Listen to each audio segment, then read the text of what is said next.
तिसऱ्या टर्ममध्ये 100 दिवस पूर्ण झाल्याच्या नंतर मोदी सरकारनं आणखी एक महत्त्वाकांक्षी आणि ऐतिहासिक निर्णयाच्या दिशेनं आता पाऊल टाकलंय। एक देश एक निवडणुकीच्या प्रस्तावाला केंद्रीय मंत्रिमंडळानं मंजुरी दिली आहे। आगामी हिवाळी अधिवेशनामध्ये याबद्दलचे विधेयक मांडलं जाणार आहे। पंतप्रधान नरेंद्र मोदींनी लाल किल्ल्यावरच्या भाषणामध्ये सुद्धा एक देश एक निवडणुकीचा उल्लेख केला होता, पण काँग्रेसनं आणि MIMनं मात्र याला विरोध केलाय।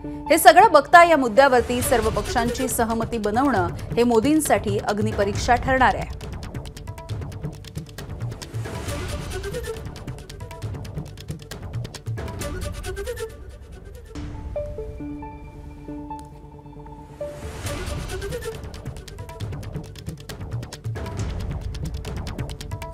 में माननीय प्रधानमंत्री नरेंद्र मोदी जी ने NDA की सरकार ने वन नेशन वन इलेक्शन में जो हाई लेवल कमेटी की रिकमेंडेशंस थी उसको एक्सेप्ट किया है।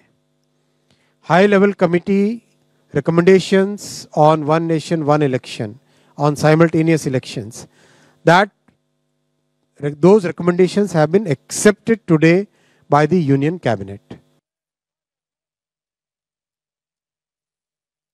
देशातला असा जो वर्ग आहे की जो विचार करतो, जो अशा प्रकारच्या सुधारणांच्या बाबतीत आग्रही आहे, ज्याला वारंवार येणाऱ्या निवडणुकींमुळे जे वातावरण प्रदूषित होतो त्याचा एक उबग आहे आणि त्यालाही असं वाटतं की या देशाचा प्रचार काळ हा सीमित व्हावा आणि एक प्रकारे प्रशासन काळ जो आहे तो वाढावा, असा मोठा वर्ग समाजामध्ये आहे।